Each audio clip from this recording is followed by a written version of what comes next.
के इस विशिष्ट नागरिक सम्मेलन में और नागरिक मुलाकात में मंच पर उपस्थित हमारे भारतीय जनता पार्टी के बहुत ही कर्मशील और जुझारू अध्यक्ष श्री सुकांत जमींदार जी, हमारे श्री सर्वेंदु अधिकारी जी जो नेता प्रतिपक्ष हैं विधानसभा में, सम्माननीय दिलीप घोष जी राष्ट्रीय उपाध्यक्ष अध्यक्ष, हमारे सह प्रभारी श्री अमित मालवीय जी, हमारे पूर्व सांसद और मेरे वरिष्ठ साथी श्री स्वपन दास गुप्ता जी, हमारे श्यामा प्रसाद मुखर्जी ट्रस्ट के डायरेक्टर श्री अनिर्वाण गांगुली जी, हमारे मधुचंद्र कर जी, हमारे वरिष्ठ सहयोगी और विधायक श्री अशोक लेहरी जी, हमारे शारदत्त मुखोपाध्याय जी, हमारे सान्याल जी सुवीर सान्याल जी, रुद्रनील घोष जी, श्रुति कुमार सरकार जी और हमारे आज के मंच संचालक प्रदेश महामंत्री आदरणीय मित्रा पॉल जी, सम्मानित मंच और यहाँ उपस्थित हमारे सभी कलकत्ता बंगाल के वरिष्ठ प्रबुद्ध जन, सांसदगण, विधायकगण और हमारे सज्जन वृंद, मीडिया के मेरे साथी, प्रिंट मीडिया और इलेक्ट्रॉनिक मीडिया के मेरे साथी, मेरा ये सौभाग्य है और मैं पार्टी का धन्यवादी हूँ जिन्होंने मुझे यहाँ कलकत्ता के और हमारे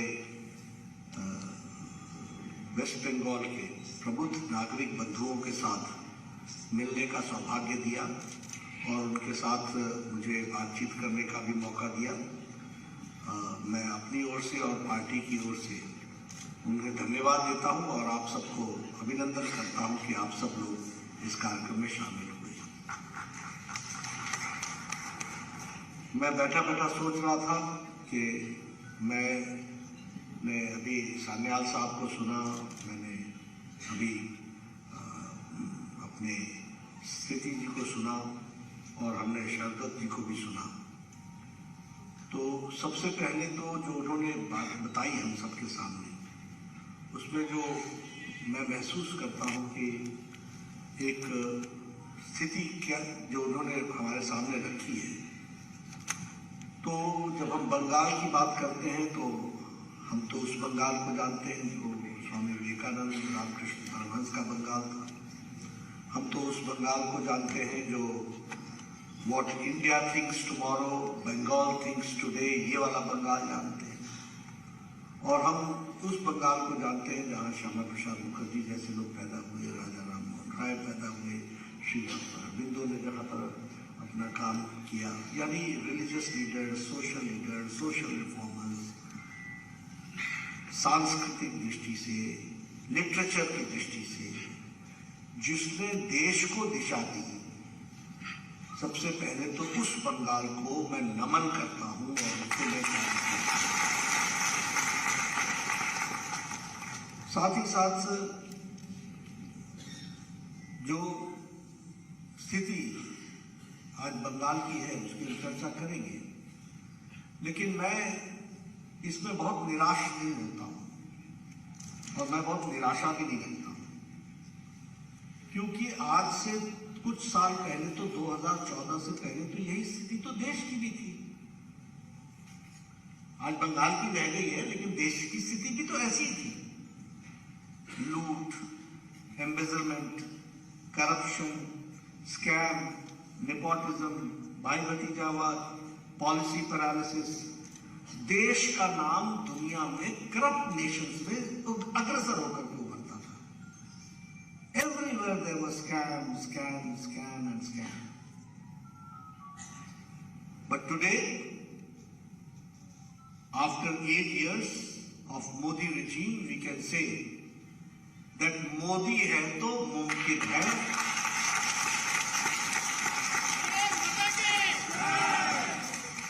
और इसलिए आज पॉलिसी पैरालिसिस नहीं है, आज है रिफॉर्म, परफॉर्म एंड इन्फॉर्म। तो पॉलिसी पैरालिसिस से चले और हम कहां पहुंचे। आज है गुड गवर्नेंस, आज है स्पीड, स्किल एंड स्केल। हम छोटे काम अब नहीं कर रहे, हम बहुत बड़े काम कर रहे हैं और स्पीड के साथ कर रहे हैं। तो इसलिए जब लोग मुझसे बोलते हैं कि देश बदल रहा है, तो मैं कह रहा हूं बदल रहा नहीं है, देश बदल गया है। आंकड़े इस बात को साबित करते हैं। इसलिए मैं इस कंटेक्स्ट में बंगाल के बारे में भी हतोत्साहित नहीं होता हूं। देर है, अंधेर नहीं। देरी हो सकती है, तो थोड़ा सा समय लगेगा, लेकिन यहां भी परिवर्तन आएगा। देखिए देश में क्या परिवर्तन आएगा, और मैंने कल भी अपने स्टेट एग्जीक्यूटिव की मीटिंग में उसको कहा था। Prime minister Modi has brought a new culture to the political working. राजनीति की संस्कृति बदल गई है। Previously it was a culture of वंशवाद, डायनेस्टिक रूल्स, परिवारवाद, जातिवाद, पंथवाद, धर्म के आधार पर राजनीति करो, परिवार के आधार पर राजनीति करो, धर्म जाति के आधार पर राजनीति करो, अपीसमेंट, तुष्टीकरण को, ये ऑर्डर ऑफ द डे था। लेकिन मोदी जी ने इसको चैलेंज करते हुए विकासवाद को और समाज को सर्वस्पर्शी और सर्वसमावेशी, यानी for every person and everybody's participation, इसके साथ लेकर के विकासवाद को आगे बढ़ा दिया और वही विकासवाद का कल्चर आ गया। आज इलेक्शंस में लोगों को अपने रिपोर्ट कार्ड लेकर के आना पड़ रहा है। इससे पहले कौन इलेक्शन में रिपोर्ट कार्ड लेके आता था? जाति का नाम फूका, बिगुल बजाया, चलते बने। धर्म के नाम पर चुनाव लड़ लिया, इलाकावाद के नाम पर चुनाव लड़ लिया। आज गांव, विलेज, गरीब, poor, marginal section of the society, गांव, गरीब, वंचित, पीड़ित, शोषित, दलित, आदिवासी, महिला, युवा, इनका सशक्तिकरण, इनका एम्पावरमेंट, इस काम को आदरणीय प्रधानमंत्री मोदी जी के नेतृत्व में आज चल रहा है। और इसलिए हम कह सकते हैं कि इंडिया अब आत्मसम्मान के साथ आत्मनिर्भर भारत बन चुका है और आत्मनिर्भर भारत की ओर चल पड़ा है। इस बात को भी हमको याद रखना चाहिए। गरीबी उन्मूलन, पॉवर्टी को हटाना, यह हमारा लक्ष्य रहा है और एम्पावरमेंट इस बात के लिए हम लोग जुड़ा। और इसके साथ साथ टेररिज्म को दुनिया में भी अलग थलग करना और देश में भी टेररिज्म का जीरो टॉलरेंस रखना, यह भी हमको ध्यान रखना चाहिए। पहले स्कीम्स कागजों पर आती थी और कागजों में चली जाती थी। आज डिक्लेरेशन से लेके इंप्लीमेंटेशन तक everything has been taken into consideration. And when I say गरीबी उन्मूलन, when I say that economy is changing, when I say that it is taking a lift, तो इसका मतलब यह है कि मैं इसको आंकड़ों के साथ भी आपके सामने रखना चाहता हूं। आज India third largest consumer country बन गया है, थर्ड लार्जेस्ट। अब कंज्यूमर कंट्री कैसे बना है? परचेजिंग कैपेसिटी है तब बना है ना। अगर परचेजिंग कैपेसिटी नहीं हो तो कंज्यूमर कंट्री कैसे बनेगा? उसी तरीके से हमारा अब स्ट्रॉन्ग मैन्युफैक्चरिंग इकोसिस्टम डेवलप हो गया है। $500 बिलियन का मैन्युफैक्चर लास्ट फिस्कल ईयर में भारत ने किया है। It's one of the major exporters manufacturing sector में। इसको भी हमको ध्यान में रखना चाहिए। हम रिटेल के ग्रोथ में second largest in the world हो गए हैं और हमारी FDI फॉरेन डायरेक्ट इन्वेस्टमेंट जो है वो $84 बिलियन हो गया है। हमारे रिजर्व जो थे, जो $300 बिलियन थे, आज वो $600 प्लस चले गए हैं। ये भी हमको ध्यान में रखना चाहिए। तो कंट्री की एक सिचुएशन जितनी थी उससे हम कितने बदल गए हैं, इसको भी हमको ध्यान में रखना है। And many reforms have taken place. One nation, one tax, one GST। अब हमसे कई लोग बोलते थे, मैं तो फील्ड का आदमी हूं, कि GST से क्या फर्क पड़ गया। अब truck, loaded truck going from Delhi to Mumbai का टाइम डिस्टेंस में से जो फर्क पड़ गया है वो 1.5 दिन का पड़ गया है। दैट मीन्स 1.5 दिन का डीजल बचा है, 1.5 दिन का टाइम बचा है ईच ट्रक। पहले आप लाइन में खड़े होकर ट्रक वालों को देखते थे 3-3 घंटे खड़े होकर के बिल्टी नहीं, बिल्टी के बजाय अड्डा ऑफ करप्शन था। पैसे दो और ट्रक निकाल करके ले जाओ, ना जीएसटी ना टैक्स ना लेना ना देना, कागज दिखाओ और चले जाओ और मालिक का पेट्रोल फूको और पोल्यूशन पैदा करो। Now a truck starts from Delhi and non stop Mumbai पहुंचता है बिकॉज ऑफ जीएसटी। जीएसटी के इंपैक्ट यही नहीं है कि सिर्फ उसका कलेक्शन रहा, फील्ड पर भी उसका इंपैक्ट आया, हर एक दृष्टि से उसका इंपैक्ट आया। उसी तरीके से one nation one grid, one nation one mobility card, one nation one ration card. Now you can understand when a poor laborer goes from this place and works in Mumbai and he comes from Hooghly and from Hooghly he has a ration card and he gets there in one of the slums, they're staying there, he gets his ration because of one nation one ration card.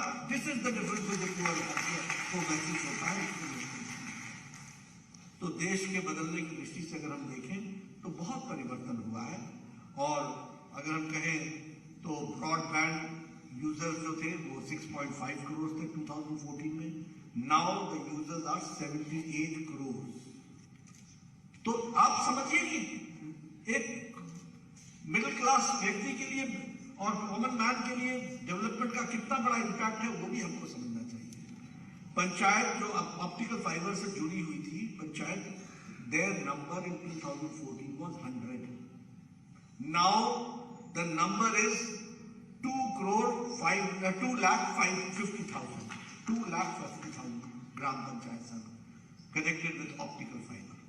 यानी common service centre वहां चल रहा है, एक common man को वहां पर सारी फैसिलिटीज मिल रही है. और आपको जानकर के खुशी होगी कि वर्ल्ड का 40% of the digital transaction is taking place in India. आज डिजिटल ट्रांजैक्शन, जो कांग्रेस के पॉलिसी पैरालिसिस के लोग बोलते थे कि डिजिटल ट्रांजैक्शन कैसे होगा, इंटरनेट नहीं चलता, फलाना नहीं चलता, ढमकाना नहीं चलता, आज देश में सब्जी वाला भी पेमेंट जो है वो डिजिटली लेने लग गया है. ये फर्क है, इसको भी हमको समझना होगा. This is and 40% of the people are there, जिसको हमको समझना है. उसी तरीके से आपको जानकर के खुशी होगी जब राजीव गांधी बोलते थे कि 1 रुपया भेजता हूं और 85 पैसे बीच में बिचौलिए ले जाते हैं. Today 22 lakh crore has been transferred for welfare schemes in various welfare schemes. 22 lakh crores have been transferred digitally and वो सीधे उनके खाते में गया है. ये बदलता भारत है. 22 लाख करोड़ रुपए. और अभी शिमला के 31 तारीख को शिमला के रिज मैदान से प्रधानमंत्री जी ने प्रधानमंत्री किसान सम्मान निधि का 11वां किश्त 11th किश्त 10 करोड़ फार्मर्स को बटन दबा करके वहां पर रिलीज किया. और आपने वो मीटर देखा होगा, जो लोग उस समय दूरदर्शन और पिक्चर देख रहे होंगे. उन्होंने बटन दबाया और 10 सेकंड के अंदर 10 करोड़ किसान के 23,000 करोड़ रुपए के खाते में चला गया. This is 23,000 crore. Can you imagine? This is India. Can you imagine that how we are working and how things are there. प्रधानमंत्री आवास योजना, मैं एमएलए होता था 94-95 में. मैं बार बार सुनाता हूँ, मेरा वीडियो मेरे पास आता था, बोलता था नड्डा जी आप अपने ग्राम पंचायत में 2 मकान इंदिरा आवास योजना में बनाने के लिए बता दीजिए. 2 मकान. कुल मिलाकर के देश में कितने मकान बनते थे? 1.5 लाख, 1 लाख. आज 2.5 करोड़ हमारे मकान प्रधानमंत्री आवास योजना में बन चुके हैं. And the target is to take it 3 crore. और पक्के मकान बन रहे हैं, separate toilet, kitchen with gas connection, with courtyard, with bedroom. और सबसे बड़ी बात यह है कि इस आवास योजना का मालिक नहीं होगा, मालकिन मालिक होगी. ये भी समझिए. इससे बड़ा वुमेन एम्पावरमेंट क्या हो सकता है? अगर हम बात करें आयुष्मान भारत की, हमारे शरदत्त जी ने आयुष्मान भारत की चर्चा की है. मैं ऑस्ट्रेलिया गया तो मुझे लोग समझाने लगे, you see digital health record, this we are trying to do, this we are trying to do, हमको भी समझाने लगे। तो मैंने कहा I would like to just explain you one of our schemes which is known as Ayushman Bharat. तो he said, what is that Ayushman Bharat? I said, it is प्रधानमंत्री Jan Arogya Yojana and PM जय, और उसमें वी आर गिविंग 5 लाख यानी 500,000 support to each individual, and we are giving to 50 crore people, 10,74,000 families, 50 crore people we are giving them 5 lakh health coverage per year per family, and the number is 50 crores. जब ये मैंने number 50 crores बोला यानी 50 crores का मतलब हो गया 500 million। तो जब 500 million मैंने बोला शब्द, तो बोलने लगे ओ माय गॉड। मैंने कहा don't call god, it has been done by people in India, we have done it and it is digitally.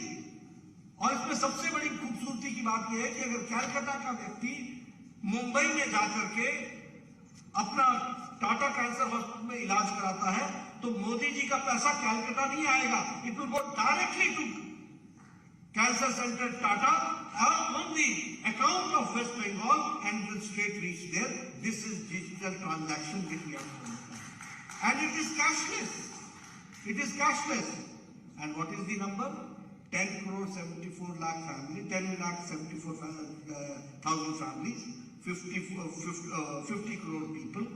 और उसमें सबसे बड़ी बात क्या है कि आप जाओ मशीन में अपना अंगूठा लगाओ, your family history will come, they will tell you that they are your, she is your sister, she is your brother, ये है इतने फैमिली मेंबर्स हैं, they are allowed, and now you have a green card, you can go to any hospital which is serving as an Ayushman Bharat, अपना अंगूठा लगाओ और लगाने के साथ साथ कहीं भी एडमिट हो जाओ, कैश पेमेंट डिजिटली हो जाएगा दिल्ली से।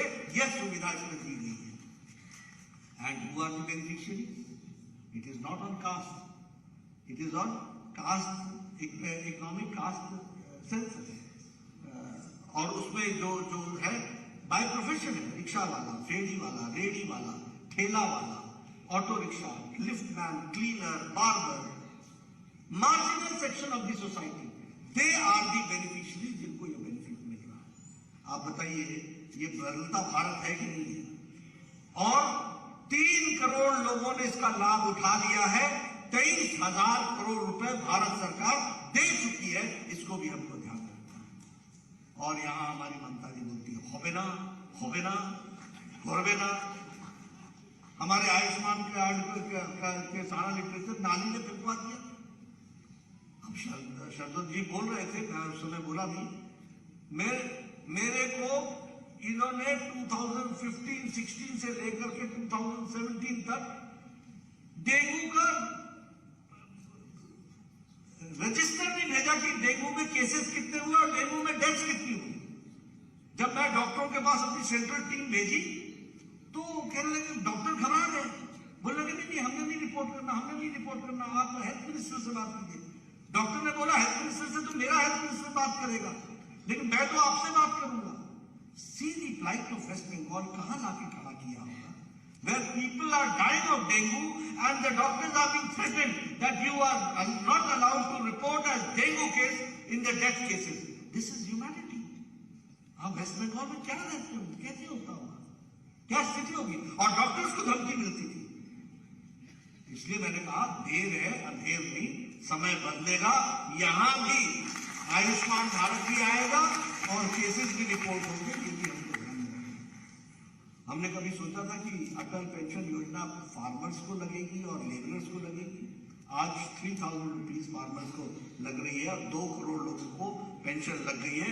आपके यहाँ 17 लाख लोगों को वेस्ट बंगाल में भी अटल पेंशन योजना मिल रही है। 12 करोड़ लोगों को प्रधानमंत्री जीवन ज्योति बीमा योजना मिल रहा है और वेस्ट बंगाल में 76 lakh people are getting it. और 28 करोड़ प्रधानमंत्री सुरक्षा बीमा योजना मिल रहा है, जो कि एक अपने आप में एक रिकॉर्ड है। अब आप बताइए 28 और 12 40 करोड़ लोगों को सोशल सिक्योरिटी के दायरे में लाने का काम प्रधानमंत्री जी ने किया। और ये कौन लोग हैं? Marginal section of the society है। ये कौन लोग हैं जो 133 रुपए साल का देकर के ये they are taking the benefit? ये कौन लोग हैं जो 1 रुपए महीने का देकर के they are taking the benefit? तो यह भी हमको समझना चाहिए। मैं वैक्सीनेशन के बारे में जरूर बोलना चाहूंगा, क्योंकि चीजें बहुत समझ में आती है, कितना मालूम नहीं।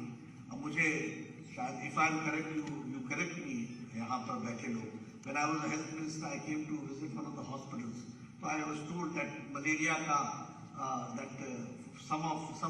some American or some foreign doctor had done the research here only, and उसका वहाँ पर आपने वो बनाया। This is medical college. This is the history of West Bengal, malaria का। लेकिन आप देखिए इस देश में मीजल्स की दवा को पहुंचने में 28 ईयर्स लग गए। इस देश में चिकन पॉक्स की दवा को पहुंचने में 27 ईयर्स लग गए। इस देश में पल्स पोलियो का ड्रॉप पहुंचने में 29 ईयर्स लग गए। इस देश में जापानीज इंसेफ्लाइटिस की दवा पहुंचने में 100 ईयर्स लग गए। 1906 में जापानीज इंसेफ्लाइटिस की दवा बन गई थी और भारत में आई है 2006 में, when Yogi became the member parliament from Gorakhpur, then वो दवा पहुंची गोरखपुर। ये भी हमको समझना चाहिए, यानी हमारे देश का हाल क्या था। और वैक्सीनेशन की जब मैं बात करता हूं, मुझे याद है when I was the health minister, मैं ये इस पर काम कर रहा था कि हम डिजिटली और how to manage the cold chain, ये कोल्ड चेन को हम कैसे मैनेज करेंगे ताकि हमारा इंजेक्शन पहुंच सके, और इसका बहुत बड़ा लाभ हुआ। आज आपको जानकर के खुशी होगी, 20 जनवरी को फर्स्ट केस रिपोर्ट हुआ था कोरोना का 2020 के अप्रैल में प्रधानमंत्री जी ने टास्क फोर्स बैठाया। 2020 के अक्टूबर में उन्होंने ट्रायल्स की मंजूरी दी और 2021 के जनवरी में वैक्सीनेशन प्रारंभ हो गया एंड दुनिया का largest and the fastest vaccination programme started in India. और हमने एक नहीं 9 महीने के अंदर 2 वैक्सीन प्रोड्यूस की and today 200 crore doses have been administered. ये जो आप बिना मास्क के बैठे हैं और बड़े नजदीक बैठे हैं, ये सुरक्षा कवच मोदी जी ने दी है, ये भी हमको ध्यान रखना है। और ये भी ध्यान रखना चाहिए कि ममता जी ने इस वैक्सीनेशन प्रोग्राम के बारे में क्या बोला था? इसका ट्रायल नहीं हुआ है, इसका ये नहीं हुआ है, गड़बड़ हो जाएगा।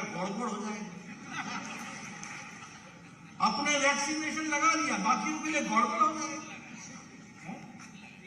3 लगा, अपने 3 दिन लगा सकते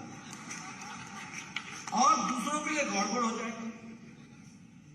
ये क्या गुमराह करने का तरीका। और इंडिया कहता है मोदी जी के नेतृत्व में कि हम वैक्सीन लेते नहीं हैं, हम वैक्सीन देते हैं, दुनिया को देते हैं।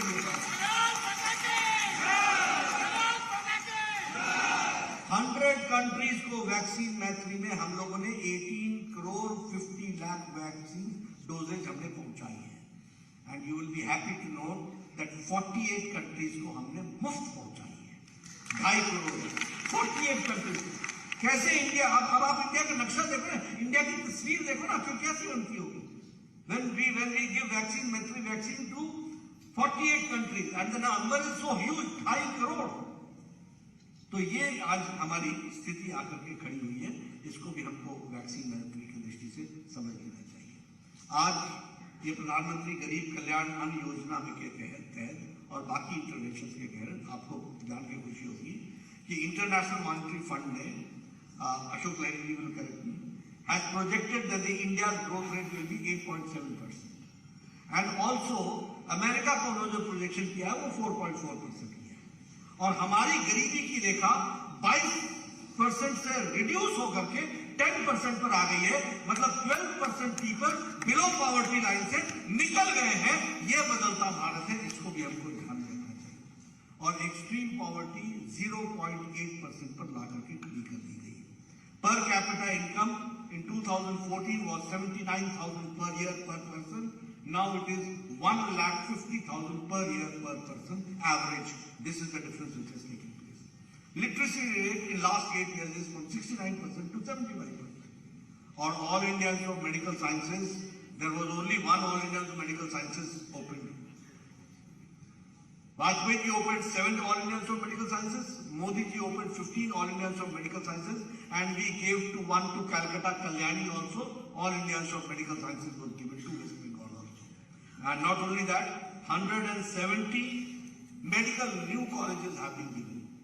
And here also, Barasat, Ulberia, Jalpaiguri, Arambagh and Tamluk, यहाँ पर भी मेडिकल कॉलेजेस भारत सरकार ने, मोदी जी ने यहाँ खोल करके दिया है और आपको दिया है 6 मेडिकल कॉलेजेस. उसी तरीके से हमारी जीडीपी जो 112.33 लाख करोड़ थी, वो बढ़कर के 232 लाख करोड़ हो गया. Ease of doing business, we were in 2014 at the standing on 142nd हमारी पोजीशन थी. Today ease of doing business में हम 63 पर खड़े हो गए हैं. ये भी हमको ध्यान में रखना चाहिए. And prime minister Modi wanted that we will make it 5 trillion economy. Today we have reached 3 trillion economy और आगे चल करके हम 5 ट्रिलियन इकोनॉमी का भी गोल पार कर लेंगे. ये भी हमको ध्यान रखना है. Local, vocal for local. अब गांधी के लिए खादी के बारे में बात करते रहे, लेकिन khadi has become the one of the fastest moving consumer good है. एफएमसीजी हो गया 1,15,000 crore all time maximum turnover last fiscal में हुआ है. ये भी हमको ध्यान में रखना है, ये भी हमको जान लेना चाहिए.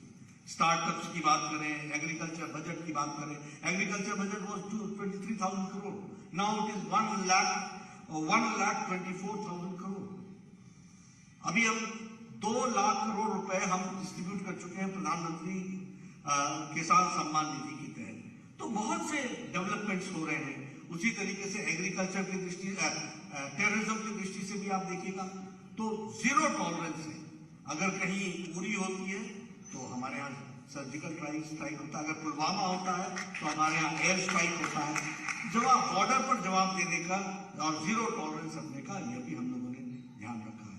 आपके बगल में नॉर्थ ईस्ट है, फिर चाहे वो नागालैंड का समझौता हो, चाहे NLFT का समझौता हो, ब्रू रियांग का समझौता हो, बोडो शांति समझौता हो, all peace accords have taken place in past 8 years, and you will find that from blockade to development, from blockade to peace, Northeast ने देखा है.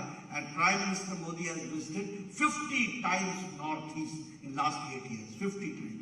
No Prime Minister has visited 50 times Northeast. Mainstreaming की गई है.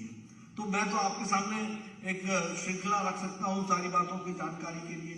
Foreign policy में अब आप देखिए, भारत भी सोच सकता था कि कोई भारत का प्रधानमंत्री बात करेगा पुतिन से और कहेगा कि लड़ाई रुकवाओ, और जेलेंस्की को बोलेगा तुम जरा शांति रखो, हमने अपने बच्चे निकालने हैं, और 23,000 बच्चों को निकाल करके 1 महीने में भारत पहुंचाया. कोई विश्वास कर सकता है कि बाइडेन से भी बात होती है और रशिया से भी बात होती है, ईरान से भी बात होती है, सऊदी अरेबिया से भी बात होती है. कोई सोच सकता है फिलिस्तीन से भी बात होती है, इजराइल से भी बात होती है, और बराबर के टर्म्स पर होती है.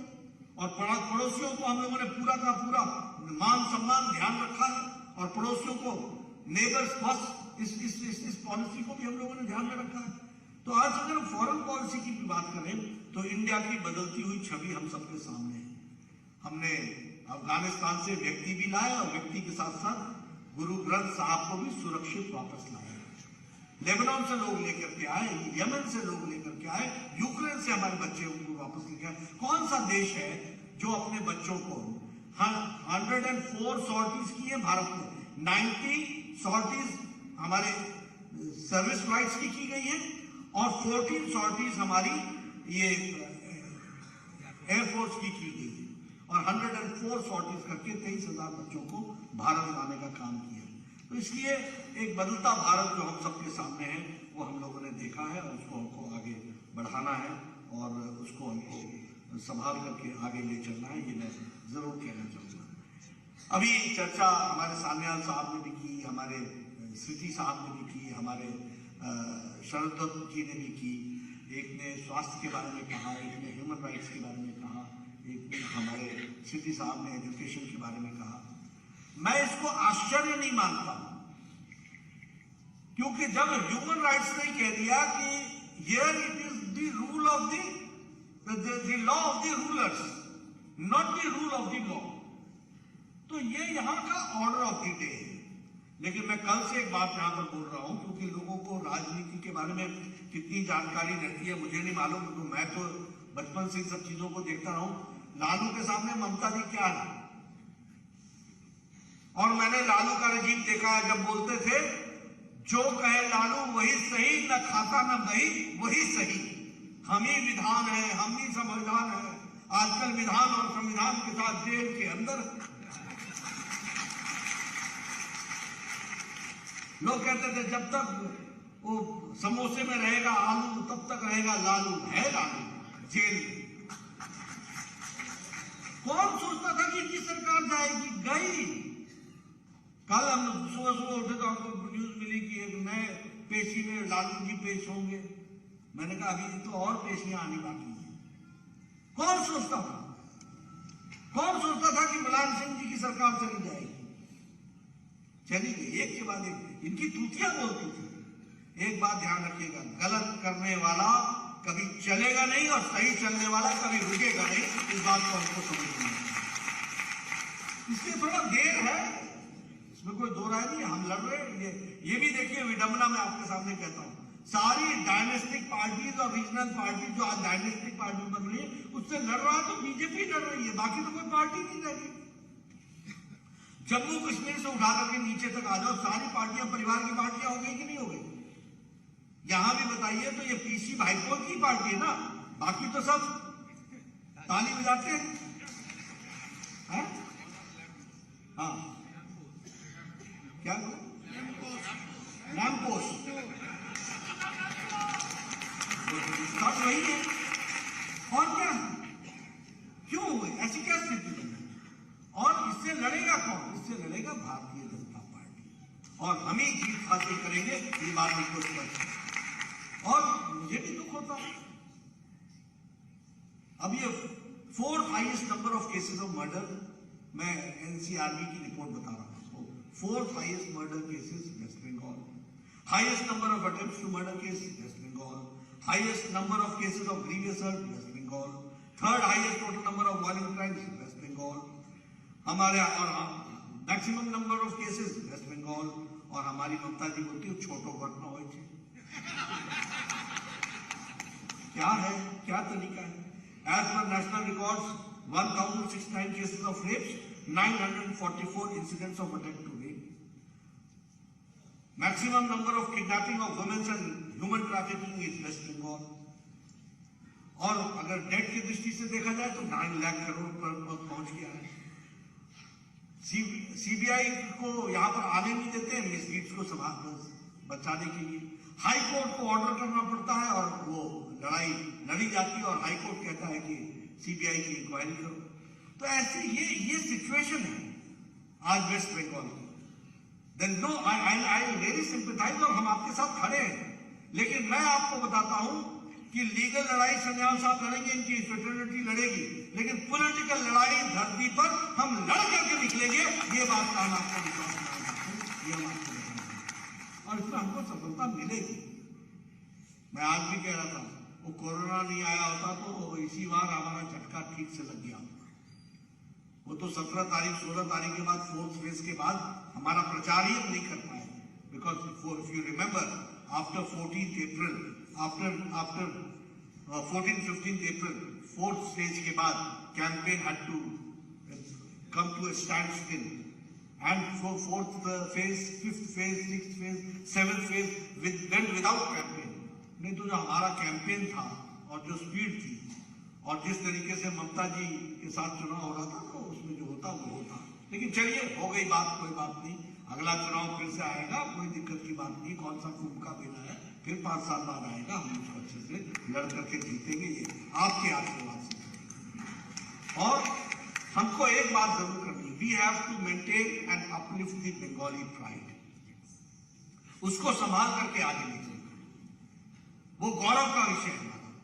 और जो लोग बंगाली प्राइड को हर्ट पहुंचाते हैं उनको हमको एक्सपोज करना चाहिए।